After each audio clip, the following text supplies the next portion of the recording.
이제 하나님의 말씀을 보겠습니다. 하나님의 말씀은 마태복음 25장 1절서부터 13절까지 보겠습니다. 조금 길지만은 같이 보겠습니다.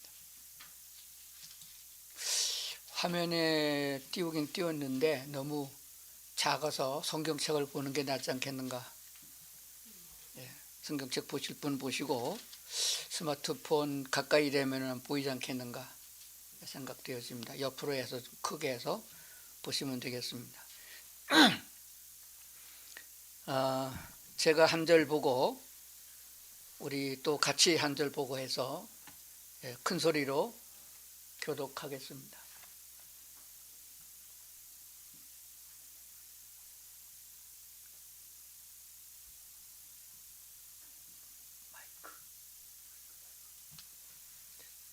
이제 보겠습니다. 그때 천국은 마치 등을 들고 신랑을 맞으러 나간 열 처녀와 같다 하리니 미련한 자들은 등을 가지되 기름을 가지지 아니하고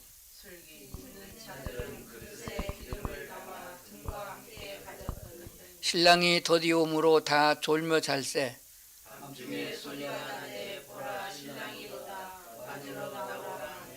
이에 그 처녀들이 다 일어나 등을 준비할세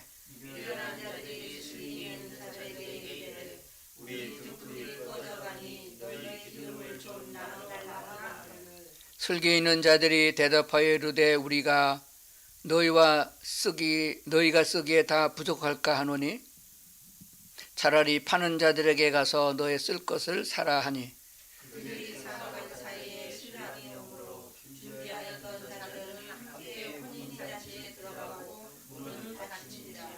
그 후에 남은 처녀들이 와서 이르되 주여 주여 우리에게 열어주소서.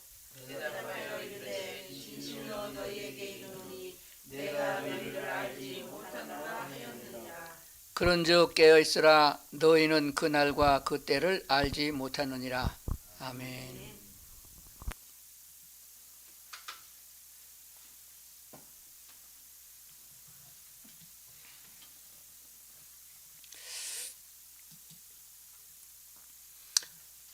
오늘 본문에 있는 말씀은 아마 잘 아는 성경 구절입니다.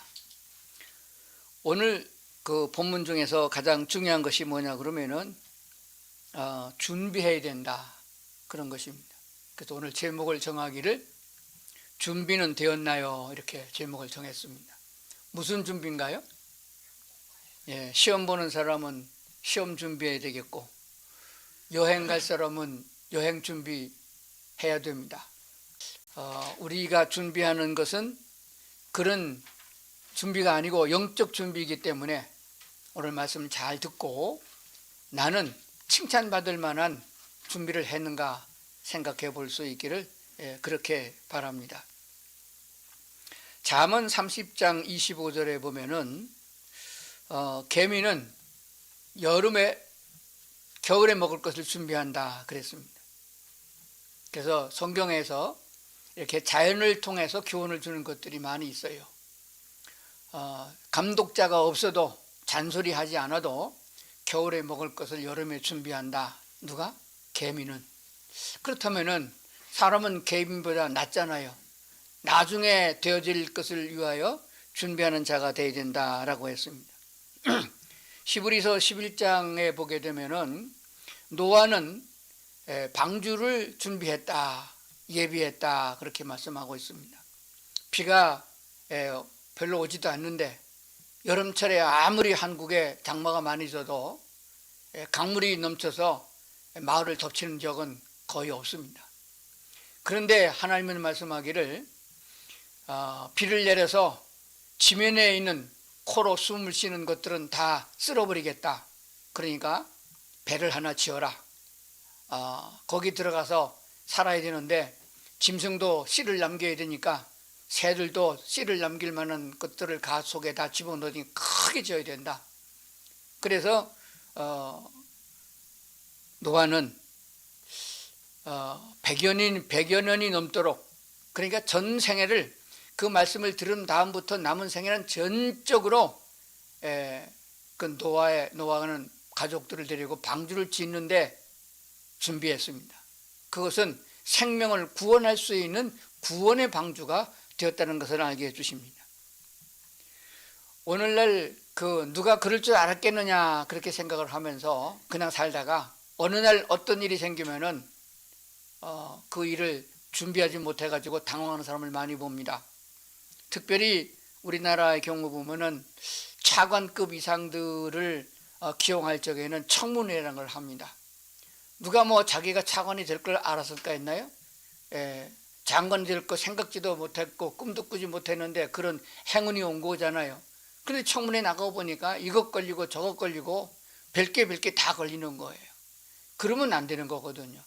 그러니까 우리는 하나님 앞에 섰을 때에 부끄럽지 않은 사람이 되려면은 준비하는 사람이 되어야 된다라고 했는데, 그 준비는 어떻게 해야 되느냐, 오늘 본문에 보게 되면은 천국에 들어갈 사람은 이런 준비를 해야 된다, 이것과 같이 그래서 비유로 설명하셨습니다. 혼인잔치, 유대인들이 결혼할 적에 혼인잔치를 비유로 하여서 그 혼인잔치에 신랑을 맞이하려고 준비하는 여자들 같이 기름을 준비해야 된다 그랬습니다. 그런데 오늘 성경 본문에 보니까 두 종류의 사람을 설명해 주고 있었어요. 어떤 사람인가 그러면 먼저 지혜로운 처녀 5명, 그리고 좀 미련한 처녀 5명, 이렇게 예를 들었습니다. 꼭 5명이라는 얘기는 아닙니다. 반반은 얘기는 아니죠. 다 지혜로울 수도 있고 다 미련할 수도 있는 겁니다. 오늘 말씀을 듣는 우리 성도들에게도 다 지혜로울 수 있고 또 어쩌면 더 미련스러울 수도 있을 겁니다.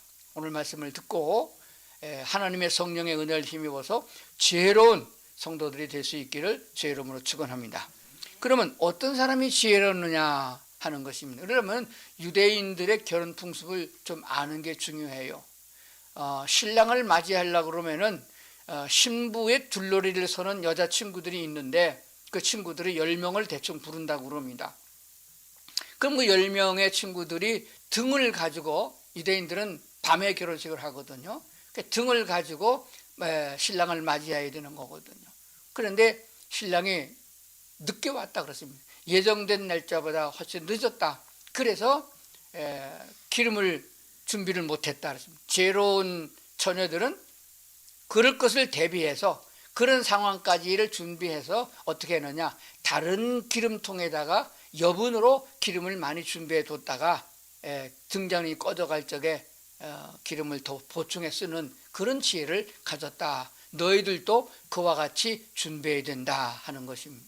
그런데 참 묘한 것은 하나님이 자연을 만들 적에는 자연의 섭리 속에서 하나님의 뜻을 담고 있었고, 유대인의 지명이나 이름에도 뜻을 담고 있었고, 유대인의 풍습에도 뜻을 담고 있었습니다. 예수님께서는 유대인들의 결혼 풍습 속에 하나님의 뜻을 담고 있었어요. 그래서 예수님께서 이 땅에 오셨을 적에도 첫 번째 표적을 갈릴리 혼인 잔치집에서 잔치하는 것으로 시작을 하신 걸 보게 됩니다.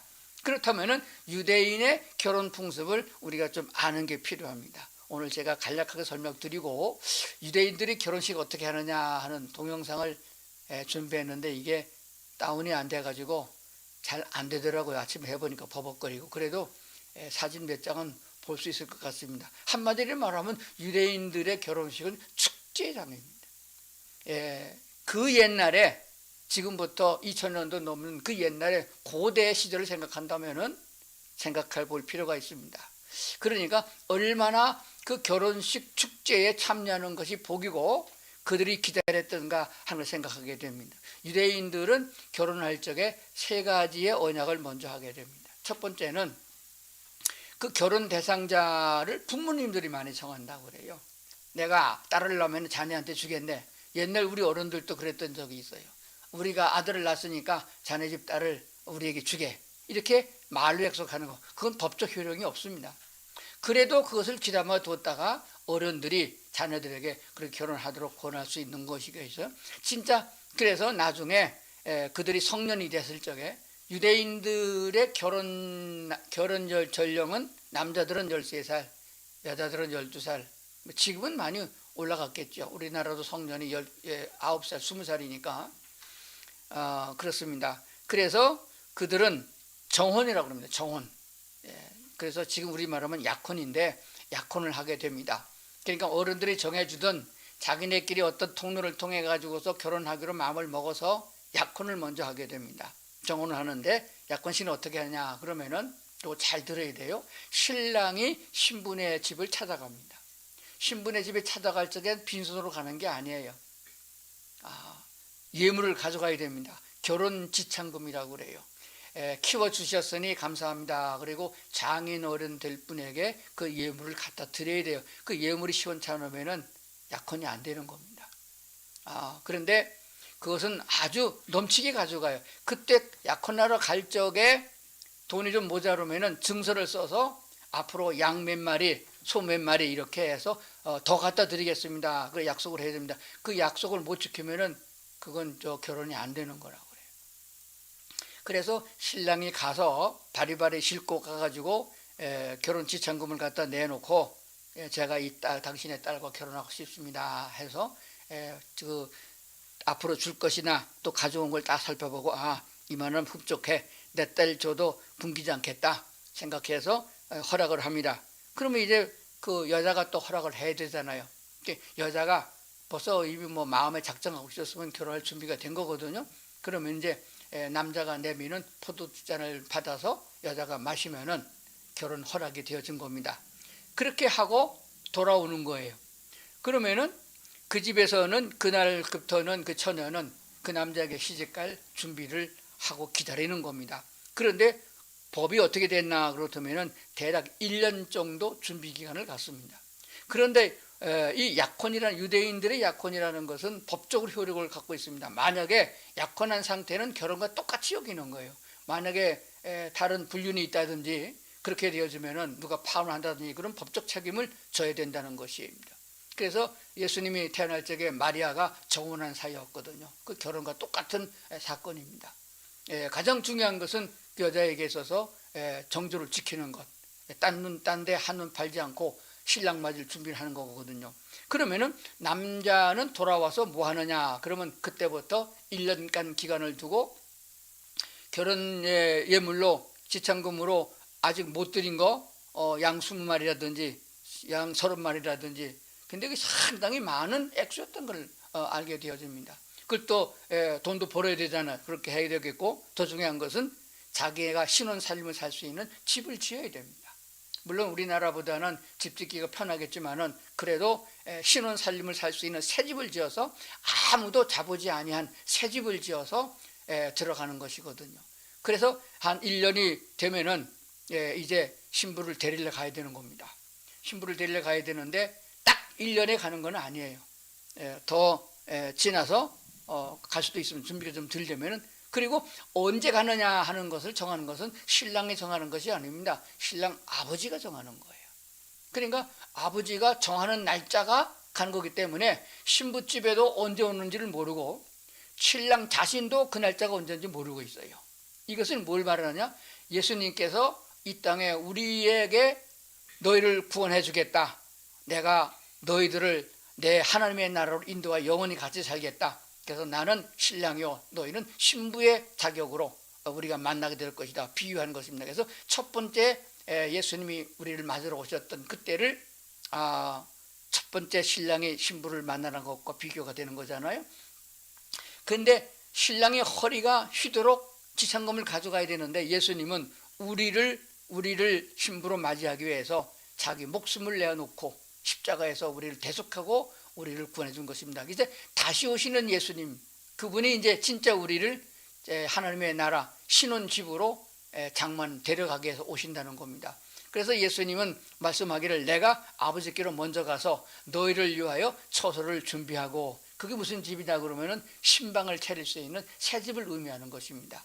그런데 예수님은 그렇게 신랑 자격을 갖고 있어서 그렇게 갔는데 준비하는데 약속된 기간 안에 오시지 않고 지금 좀 늦어져요. 늦어질 수 있는 겁니다. 그래도 언제 올지 아들도 모르고 아무도 모른다. 라고 성경은 말씀하고 있습니다. 그렇죠? 아무도 모르는 거예요. 하나님께서는 그렇게 유대인들의 결혼 풍습을 통해서 우리에게 이것을 보여주고 있습니다. 그래서 이제 아버지가 이제 가자. 그러면 이제 가는 겁니다. 그래도 바리바리 싣고 가야 되겠죠. 그럴 뿐만 아니라 갈 적엔 신랑이 자기 친구들을 또 데리고 갑니다. 그래서 가만히 생각해 보면은 그 신부들의 10처녀, 신부의 친구들을 10명 등불을 가지고 신랑이 오기를 기다리는 사람들은 미리미리 등도 준비하고 옷도 준비하고 용모도 아름답게 꾸미고 그날 준비하잖아요. 대략 1년째가 되면은 그때부터 준비해갖고 기다리는 겁니다. 밤에 결혼식을 하게 되니까 저녁부터 등불을 켜고 5월 키는데 그날도 안 오면 그냥 땡치고 그 다음날 또 준비하다 보면 또 안 오면 땡치고 그래서 언제 올지 모르게 기다리는 겁니다. 그러니까 매일 아름답게 꾸며야 되는 거예요. 왜냐하면 그렇게 가서 결혼식에 참여하게 되는 그 굉장한 축제거든요. 그 축제에 참여하는 즐거움도 있지만은 신랑이 데리고 오는 친구들과 눈이 맞을 수도 있는 거거든요. 그러니까 시집 갈 수 있는 좋은 기회도 되고 잘 보여야 되니까 그게 만약에 그렇게 기다렸다가 신랑이다 하는데 등불 꺼져갖고 못 들어가면 그건 얼마나 창피한 거예요. 그걸 비유해서 예수님이 준비하라, 예배해야 된다 이렇게 말씀한 걸 보게 되는 것입니다. 그런데 신랑이다 하면 문턱에 가서 하는 게 아니고 우리나라 사람들은 뭐 함사세요 그렇게 하는 것처럼 문턱에 가서 하는 게 아니고 산 언덕에서 고개 넘어가면서부터 이제 그때는 교통수단이 없으니까 낙이나 타고 가고 그 동네에 서가지고 고개 넘어가자마자 신랑이다 하면 소리를 지르는 거예요. 그러면 얼른 불 꺼진 사람은 불 켜야 되고 준비하고 그렇게 준비하는 것을 보게 됩니다. 그래서 유대인들이 어떻게 준비를 하는가 하는 것을 좀 살펴보려고 합니다. 잘 될지 모르겠는데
Quiet down! Quiet down!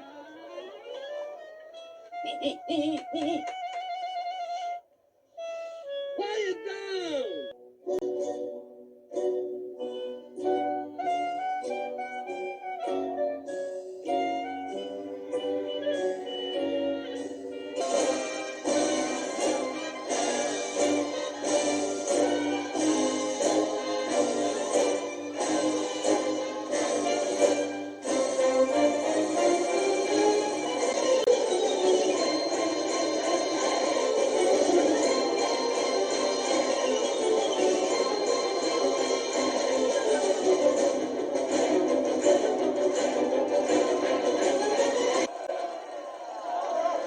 지금 대충 이해가 되시는지 모르지만은 우리가 비싼 돈 주고 보는 오페라 연극장에서 연극 보는 것처럼 이렇게 결혼식은 굉장한 마을 축제였는데 이게 하루에 끝내는 게 아니에요. 신부집에서 이렇게 축제를 해서 그 결혼 서약도 하고 랍비 앞에서 이렇게 합니다. 그래서 전통에 의뢰해서 가고 춤을 추고 실컷 먹고 놀고 그리고는 또 신랑집으로 와가지고 또 계속합니다. 신랑집에서는 주로 손님들 만난 것인데 그래서 보통 결혼식이 일주일 정도 이렇게 하게 되는 거거든요. 그동안에 안식일이 끼잖아요. 안식일은 또 쉬고 그런 다음에 신방을 차려서 신방에 들어간다는 것을 하고 있더라고요. 그러니까 예수님께서 유대인의 결혼 풍습에 되어지는 그 장면 중에서 그 열 처녀들이 신랑을 등불 가지고 맞이하고 들어가서 등불 켜고 맞이하는 그 예비된다는 것을 설명하셨기 때문에 유대인들은 아마 참 빨리 이해를 했을 거라 그렇게 믿습니다. 지금은 제가 찾아보니까 이렇게 결혼식 가는 것을 일주일 동안 것을 다 이렇게 잘 준비해 가지고 이게 이거 오페라 같이 연극으로 준비해 가지고 무대에 올린 것도 있더라고요. 그렇게 하고 지금은 많이 발전돼서요. 그 예수님 당시에는 등잔 그 호롱불에다가 그 등을 맞이했는데 지금은 세월이 지나가지고 촛불도 지나갔고 지금은 LED를 해갖고 촛불 같은 걸 가지고 그렇게 한다고 그러더라고요. 그러니까 세월이 많이 달라졌지만은 형식은 같다고 그렇게 여겨집니다. 그렇다면은 오늘 우리가 생각할 문제가 뭐냐 생각해 봅시다. 5명은 밀어냈고 5은 지혜로웠다. 그랬습니다. 반반쯤 된다 그런 의미가 더 있고 미리 준비했다. 그럼 여기서 기름이 뭐냐? 기름 준비했고 불은 뭐냐? 거기에 대해서 너무 치중하면은 이 본문의 뜻이 희색되어집니다. 그냥 결혼식에 참여하는 사람들의 관례에 따라서 등을 가지고 준비하는데 미리 준비한 사람은 여유 있게 준비한 사람은 잔치에 참여했다는 것을 말씀해 주는 거거든요. 여기서 우리가 신랑 되시는 예수님을 맞이하려면 뭐 준비해야 되느냐? 들기름이나 참기름 준비하는 얘기가 아니에요. 믿음 준비하는 것입니다. 성령의 기름 부음으로 우리가 그리스도인 되었으므로 성령의 역사하심으로 말미암는 믿음이 우리 안에 충만해야 된다는 것이 되어집니다. 그런데 그 날짜가 자꾸 늦어져 가지고 기름을 자꾸 태워 먹었잖아요. 그런 마냥 우리가 세상에 살다 보면은 믿음이 충만할 때도 있지만은 이 믿음은 소멸됩니다. 마치 건전지가 낡아서 다시 충전해야 되는 것처럼 없어지게 되는 거예요. 그래서 믿음이 떨어지면 다시 또 믿음을 보충해야 된다는 것입니다. 얼마만큼 보충해야 되느냐? 언제 오실지 모르니까, 예수님 언제 오실지 모르니까 그 오신다는 순간에 아무도 모르지만은 그 아무도 모르는 순간이라 할지라도 그때까지 넉넉하도록 준비해야 된다는 것이 되어집니다. 내 믿음 이만하면 됐지, 뭐 내가 절대 예수님 배신 안 해. 왜? 이런 환경에서는 이보다 더 극한 환난을 당할 수도 있습니다. 요한계시록에 보면 마지막 때에 보면은 더 많은 환난을 만날 수 있어요. 그래서 성경은 뭐라고 말씀하고 있느냐, 한번 요한계시록에 나오는 말씀을 한번 찾아보도록 그렇게 하겠습니다. 제가 큰 소리로 읽어드릴게요. 어린 양의 혼인 기약이 이르렀고 그의 아내가 자신을 준비하였으므로 그에게 빛나고 깨끗한 세마포 옷을 입히도록 허락하셨으니 이 세마포 옷은 성도들의 옳은 행실이로다 하더라. 9절, 천사가 내게 말하기를 기록하라. 어린 양의 혼인잔치에 청함을 받은 자들은 복이 있도다 하고, 또 내게 말하되 이것은 하나님의 참되신 말씀이라 했습니다. 어린 양의 혼인 기약이 이르렀고 이제 그의 아내가 자신을 준비했으므로 그제 마지막으로 옷을 입힌다. 세마포 옷을 입힌 거죠. 지금 드레스 입히는 걸 말하죠. 깨끗한 세마포 옷을 입히도록 허락하셨으니, 그러면 이 세마포는 무엇이냐? 성도들의 옳은 행실이다. 이렇게 말씀한 걸 보게 됩니다. 따라합시다. 성도들의 옳은 행실. 예, 그렇습니다. 그러니까 성도들의 옳은 행실, 물론 뭐 돈 많은 사람들은 좋은 세마포 옷을, 드레스를 만들려고 몇 개월 전부터 유명한 집에 찾아가서 주문한다고 그랬는데 그 정도가 아니게 됩니다.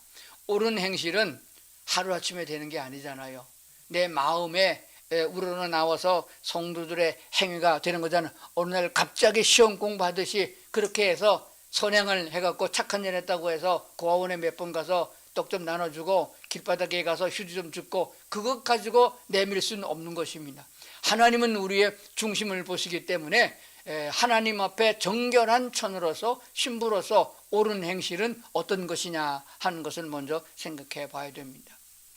성경에서는 이 결혼에 대한 것들에 대하여 사랑에 대해서 너무 많이 말해주고 있는데, 신랑의 대표적인 예로 솔로몬 왕을 들었고, 솔로몬이 사랑하는 여인으로 술람미 여인을 들었던 것이 아가서에 나오게 되어집니다. 솔로몬 왕으로 보게 되어지면은 그에게는 지참금이 얼마든지 많이 있습니다. 물질적인 것으로는 얼마든지 풍성하게 됩니다. 그러므로 그의 아내가 되어서 신부가 되어져서 그 솔로몬 왕을 남편으로 맞아들일 수 있는 술람미 여인이라고 그러면 뭘 준비해야 되겠느냐? 준비할 게 없을 것 같아요. 지금 우리가 뭐 준비하려면, 결혼 준비하려고 같으면은 뭐 냉장고도 준비하고 뭐 살림살이 많이 준비해야 되고, 남자들은 뭐 아파트 준비해야 되고 그런다고 그랬는데, 여자에게는 그게 필요 없는 것 같아요. 유대인들의 경우 보면 남자가 다 해가는 거예요. 결혼식 그 보니까 반지는 남자가 여자만 해주더라고요. 여자는 반지 안 해주더라고요. 남자만 해주고, 남자가 지참금 갖다 주고, 남자가 집도 지어놓고, 여자는 그냥 몸만 오라. 그게 뭘 의미하고 있느냐? 하나님의 방식이거든요. 하나님의 방식이, 천지를 창조할 적에도 다 준비해서 놓고, 천지를 창조해 놓고 사람을 맨 나중에 만들어 가지고 그냥 같이 살자. 그럼 같이 사는 신부된 자의 마음의 준비는 뭐냐? 왜 유대인들은 결혼 정혼을 해놓고 1년 동안의 유예견을 주느냐? 남자가 집을 장만하는 기간도 되겠지만 여자의 몸단장하라고 주어진 기간이라 그렇게 믿습니다. 그 기간 동안에는 옆집 남자의 눈길을 줘도 안 되고, 남자들 북적거리는 술자리에 참석해도 안 되고, 납치당하지 않도록 준비해야 되고, 이런 것이 필요한 거거든요. 옛날에 우리나라의 처녀들 준비한 걸 제가 봤는데, 날 잡아놓고는요, 집에서 신부가 뭐 하나 봤더니 그 바느질 하더라고요. 베갯잎 수놓고, 또 뭐 상포 수놓고, 신랑 옷도 뜨개질하고, 그런 거로 시간을 보내더라고요. 그러면서 신랑의 시집 가가지고 내가 어떻게 살까, 그 신랑을 사모하는 마음을 가지고 있었다는 것을 보게 됩니다. 유대인들이 그랬던 것 같아요. 그렇다면 우리가 예수 그리스도의 보혈의 피로 말미암아 그 언약으로 우리가 주님을 맞이하겠다고 시인하여 우리가 구원받고 하나님의 자녀로, 하나님의 백성으로 되는데, 그것이 영적으로 보게 되면 신랑 맞이할 신부의 준비라고 성경은 가르치고 있습니다. 그렇다면 우리가 뭐 준비하겠느냐는 것입니다. 성도의 옳은 행실은 신부의 옳은 행실로 말씀하고 있는데, 하나님의 신부된 자로, 그리스도 예수의 신부된 자로 준비할 것은 뭐냐? 금을 준비하거나 옷을 준비하거나 그런 물질적인 준비가 전혀 아니라는 것을 알아야 됩니다. 뭐 준비해야 됩니까? 나의 신랑 되신 주님을 맞이할 수 있는 준비, 그리고 정결한 마음, 깨끗한 마음, 그런 양심으로서 주님과 같은 수준에 이를 수 있는 준비가 되어야 된다는 것을 알아야 됩니다. 이 세상에 있는 욕심과 세상에 있는 지식을 가지고 우리 집을 만나가지고 대화하려고 그러면 대화가 안 되잖아요. 사람들도 결혼하려고 그러면은 학력도 좀 비슷해야 되고, 재산상도 좀 비슷해야 되고, 용모도 좀 비슷해야 돼요. 안 그러면 결혼하고 보면 그러지 않아도 안 맞는데, 결혼하게 되면 이게 많이 안 통해가지고 어려운 경우가 많이 보게 돼요. 그러니까 어느 한쪽이 기울어지면은 그것 때문에 또 자존심 상해서 싸우는 경우도 있고요. 이런 얘기하면은 저런 얘기가 나오고 그렇게 되는 거거든요. 그러니까 우선 부부간에는 말이 통해야 되는데, 그 준비를 어떻게 해야 되냐? 우리가 하나님과 언어가 통하려고 그러면은 하나님의 언어를 배워야 되는 거거든요. 하나님의 성품을 알려면 하나님의 성품을 배워야 되잖아요. 어디서 배우느냐? 성경에서 배우는 거예요. 그러므로 창세기부터 계시록까지 말씀을 이미 주셨습니다. 그거 보면 하나님의 마음이, 하나님의 뜻이 잘 나타나 있습니다. 하나님은 어떤 분이냐? 우리 하나님은 무엇을 원하느냐? 어떤 선행을 원하시느냐 보는 거예요. 자기 자신이 교만하여 있다고 내세우고 하나님 같은 건 필요 없다 하는 사람은 하나님이 긍휼히 여기지 않고 사랑하지 않습니다. 나는 하나님만이 나를 도와주셔야 됩니다. 하나님만이 내 사랑입니다. 하나님만이 내 생명의 은인입니다. 나를 구원해 주시고 지옥 가지 않게 해주시고 나를 받아주시는 분이니까 내 평생에 여호와 하나님만 사모하고 섬기겠습니다. 이렇게 준비된 자의 신앙으로 살아가야 된다는 것을 성경에 말씀하고 있는 줄로 믿습니다. 자, 그래서 성경 요한계시록에 좀 넘어가서 한 군데 더 보도록 그렇게 하겠습니다. 거기에 보면은 계시록 7장에 나오는 얘기인데, 거기에 보게 되면은 우리가 우리의 낡아지고 더러진 옷을 빨아서 준비해야 된다. 그런 내용을 담고 있거든요. 13절부터 보겠습니다. 장로 중 하나가 응답하여 나에게 이르되 이 흰 옷 입은 자들이 누구이며 또 어디서 왔느냐. 내가 말하기를 내 주여 당신이 아시나이다 하니 그가 나에게 이르되 이는 큰 환난에서 나오는 자들인데 어린 양의 피에 그 옷을 씻어 희게 하였느니라. 15절 그러므로 그들이 하나님의 보좌 앞에 있고 또 그의 성전에서 밤낮 하나님을 섬김에 보좌에 앉으신 이가 그들 위에 장막을 치시리니 그들이 다시는 줄이지 아니하며 목마르지도 아니하고 해나 아무 뜨거운 기운에 상하지도 아니하리니 이는 보좌 가운데 계신 어린 양이 그들의 목자가 되사 생명수 샘으로 인도하시고 하나님께서 그들의 눈에서 모든 눈물을 씻어 주실 것임이니라. 이렇게 말했습니다. 이 무슨 말인가 하게 되면은 예수님이 이 땅에 오셔서 우리를 구속하기 위하여 험한 길을 걸어가셨음을 보게 됩니다. 오직 우리를 사랑하시고 우리를 신부로 맞이하려고 그렇게 행하셨거든요. 그래서 그리스도 예수님 때문에, 그런 예수님 때문에 우리가 어떤 자세로 살아야 되느냐, 환난과 고난을 당한다 하더라도 주님과 같이 고난을 당할 수 있는 그런 믿음을 가져야 된다고 성경은 가르치는 거거든요. 아마 우리가 이 동양에서는 이것을 잘 비유하는 결혼식에 대한 비유보다도 이몽룡이와 성춘향에 대한 얘기가 더 맞지 않겠는가 그렇게 생각을 해봅니다.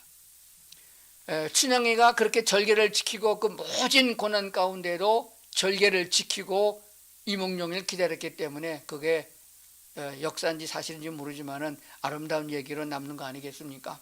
오늘 성경에 보니까 큰 환난에서 나오는 자들인데 그들이 어린 양의 피에 그 옷을 씻어 희게 하였더라. 하나님 앞에 설 적엔 흰 옷을 입은 사람들이 서게 됐고 깨끗하고 정결한 것을 설명해 주었거든요. 그런데 인간의 머리로 상식적으로 생각해 보세요. 뭐가 나옵니까? 흰 옷을 피에다가 어떻게 깨끗하게 해요? 피에다가 흰 옷을 씌우면 뻘겋게 물들지. 이게 말이 안 되는 거거든요. 그래서 말이 안 된다고 성경을 가지고 지물의통에 넣으려고 그러면 이건 안 되는 것입니다. 십자가의 보혈로 우리의 더러움, 우리의 죄악을 씻는다는 것을 의미하고 있습니다. 그 외에는 다른 방법이 없습니다. 비누로 씻어도 될 것이 아니고 세탁 세제로 씻어도 될 것이 아닙니다. 우리의 더러워진 양심과 우리 더러워진 인간의 마음을 씻는 데는 십자가의 보혈의 공로로 우리의 죄가 씻어진다는 것을 성경이 가르치고 주고 있는 것입니다. 큰 환난에서 나오는 자들인데 그렇기 때문에 어린 양의 피로 그 옷을 씻어 희게 한 사람들이다. 그래서 그들이 하나님 앞에 설 수 있는 흰옷 입은 사람들이라고 말씀하고 있는 것입니다. 보좌에 앉으신 이가 말씀하셨습니다. 다시는 줄이지 아니하고 목마르지도 아니하고 어떤 것도 해하지 아니하고, 그렇죠? 그 어린 양의 그들의 목자가 되사 생명수 샘으로 인도하시고 하나님께서 그들의 눈에서 모든 눈물을 씻어줄 것입니다. 예수님 때문에 울어본 적이 없는데 무슨 눈물이 씻겠어요. 그래서 이 땅에서 호의호식하고 잘 먹고 잘 사는 사람들은 하나님의 나라 가도 아무 감동이 없을 거라 그렇게 생각을 해봅니다. 하나님은 오늘도 우리를 기다리고 계십니다. 우리 모두 다는 하나님의 예수 그리스도를 신랑 되시는 그런 사랑하는 마음으로 만나야 되는데 감이 잘 안 잡히는 겁니다. 그래서 준비가 덜 된 거예요. 그래서 아직 우리가 주님을 만나러 가지 못하고 있는지도 모르겠습니다. 하나님께서는 오늘도 우리를 기다리고 계십니다. 근데 사실은 하나님이 그리스도 예수께서 우리를 기다리신 것보다 우리가 신랑 되신 주님을 더 맞이할 수 있는 기다림과 설렘이 있어야 된다고 믿습니다. 유대인의 결혼 풍습에 1년이 다 되어가지고 온다는 기약의 날짜가 되면 신부가 얼마나 그날을 기다리겠습니까? 그런데 초대교인들은 주 예수님 내가 다시 오리라, 내가 속히 오리라, 그때 우리가 그들의 말을 주 예수여 오시옵소서 라고 한 것을 보게 됩니다. 다시 오시겠다고 약속하신 주님의 약속을 그렇게 고대하고 기다렸는데 지금은요 그렇게 기다리는 성도들이 별로 없는 것을 봅니다.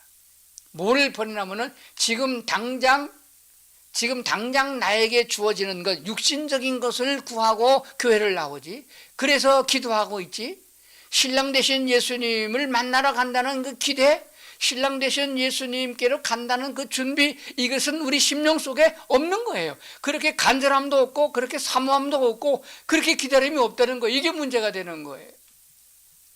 우리의 믿음은 더 확고하게 되어서 어떤 환난 중에도 나의 주님과의 신앙적인 관계, 내 주님을 사랑하고 있는 마음에서 변함이 없습니다. 그날이 언제 오든지 지금 만날 수 있는 준비가 다 됐습니다.